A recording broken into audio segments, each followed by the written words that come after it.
Welcome to ABC campus. आज हम आई 33 earnings पर शेयर में बेसिक ईपीएस के अंदर ही एक पॉइंट पढ़ रहे हैं, issue at full market price का। तो जब हमें अर्निंग्स का कॉन्सेप्ट क्लियर हो जाता है तो फुल मार्केट प्राइस का जो शेयर इशू है वो हमारी weighted average number of shares को कैसे अफेक्ट करता है उस पर हम फोकस करेंगे। तो ब्रीफली हमने कॉन्सेप्ट को डिस्कस करना है, फिर हम इस पर दो एग्जाम्पल्स करेंगे आई कैपिटल टैक्स से। तो इसकी तरफ चलते हैं।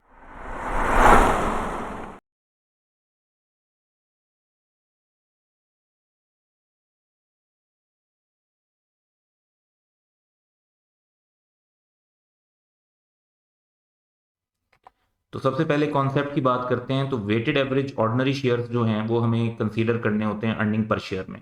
यानी इसमें जो डिनोमिनेटर होता है हमारा वो होता है weighted average ordinary shares.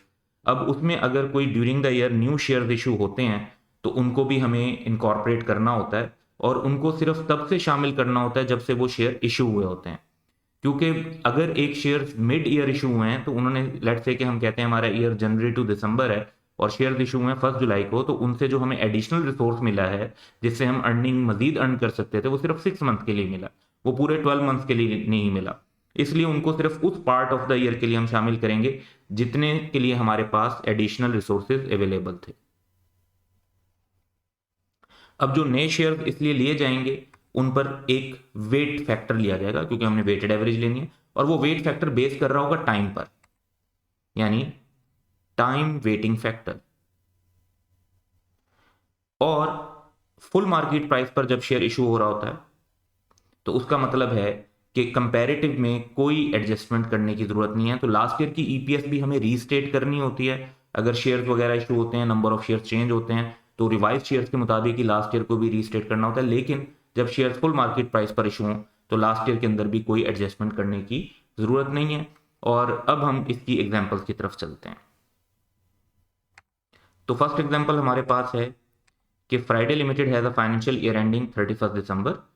On 1 January 2001 there were 2001 2021 कुछ भी एज्यूम कर लें, there were 6 million ordinary shares ₹10 each in issue. तो साल के शुरू में हमारे पास ये शेयर्स थे, फिर 1 अप्रैल को 1 मिलियन और शेयर इशू हो गए फुल मार्केट प्राइस पर। टोटल अर्निंग्स जो है वो एंटिटी की वो 27 मिलियन है। रिक्वायरमेंट ये है कि हमने बेसिक ईपीएस कैलकुलेट करनी है 31 दिसंबर 2001 के लिए। तो हम आंसर में जो बेसिक ईपीएस का टिपिकल सा फॉर्मेट बना लेते हैं। अब हमारे पास जो अर्निंग की फिगर है वो तो स्ट्रेट फॉरवर्ड गिवन है, लेकिन नंबर ऑफ शेयर्स में देखें तो हमारे पास पहले 6 मिलियन शेयर्स थे, फिर 1 अप्रैल से ऑनवर्ड 1 मिलियन शेयर्स और आ गए। तो जनवरी से मार्च तक नंबर ऑफ आउटस्टैंडिंग शेयर्स और थे, और अप्रैल से दिसंबर तक आउटस्टैंडिंग शेयर्स डिफरेंट थे, ज्यादा हो गए थे। तो इस पर हमें एक वर्किंग बनानी पड़ेगी। तो जनवरी टू मार्च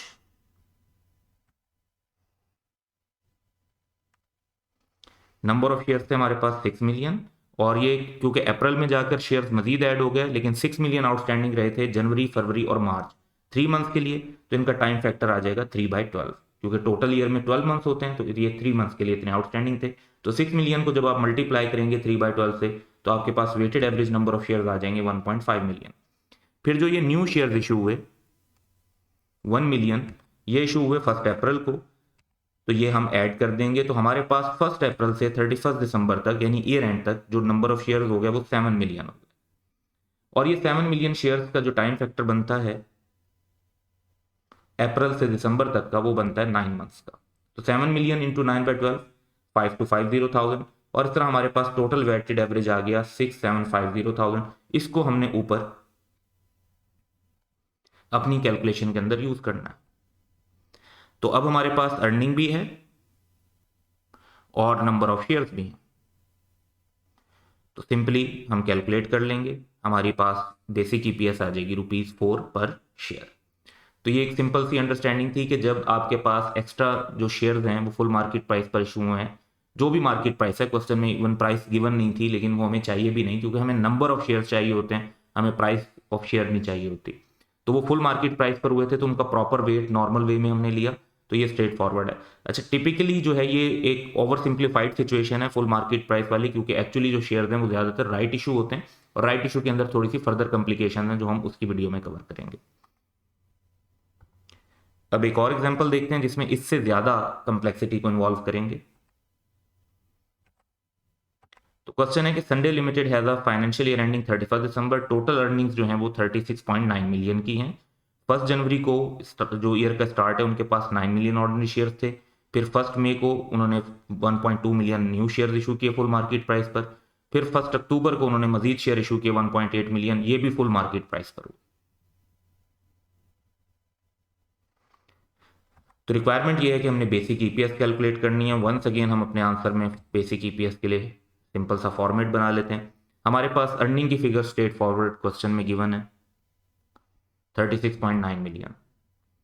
तो ये तो हमने ले ली, लेकिन शेयर्स तो बहुत सारे ड्यूरिंग द ईयर इशू हुए हैं, तो उनको हमने कंसीडर करना है। पहले अगर हम देखते हैं तो 1 जनवरी से 30 अप्रैल तक सेम सिचुएशन रही है, क्योंकि नए शेयर इशू हुए 1 मई को। तो पहले जो हमारे पास 9 मिलियन शेयर्स रहे हैं वो फर्स्ट 4 मंथ्स रहे हैं, जनवरी, फरवरी, मार्च एंड अप्रैल। तो इनके लिए एक वर्किंग बना लेते हैं।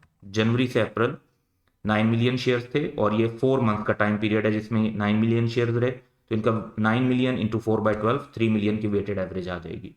फिर हमारे नए शेयर्स इशू हुए 1 मई को, कितने इशू हुए 1.2 मिलियन।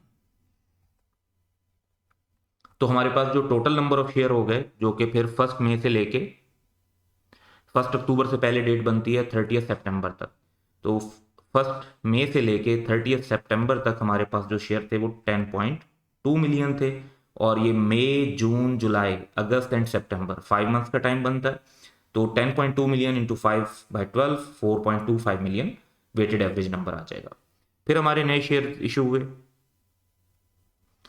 1 अक्टूबर को 1.8 मिलियन। जब ये शेयर 1.8 मिलियन इशू हुए तो हमारे पास 1 अक्टूबर से 31 दिसंबर तक नंबर ऑफ शेयर्स हो गए 12 मिलियन, यानी 10.2 पहले वाले और 1.8 मिलियन जो अब इशू हुए, टोटल मिला के 12 मिलियन हो गए। और ये पोजीशन हमारे पास 3 महीने के लिए रही, अक्टूबर, नवंबर एंड दिसंबर। तो 12 मिलियन इंटू 3/12 3 मिलियन आ जाएगा। और टोटल कर लेते हैं शेयर्स का, तो 10.25 मिलियन आ गया। इसको हम ऊपर यूज कर लेंगे अपनी कैलकुलेशन में। तो हमारे पास अब ईपीएस सिंपली कैलकुलेट हो जाएगी, अर्निंग भी है और नंबर ऑफ शेयर्स भी हैं। तो दैट वुड बी ₹3.6 पर शेयर। तो ये बड़ा सिंपल सा भी इशू था कि फुल मार्केट प्राइस पर जब शेयर इशू होते हैं तो उनको बेसिक ईपीएस के अंदर weighted average number of shares की कैलकुलेशन में हमने कैसे इनकॉर्पोरेट करना है। तो एक सिंपल सा छोटा सा कॉन्सेप्ट था। And that's all for today. Have a good day.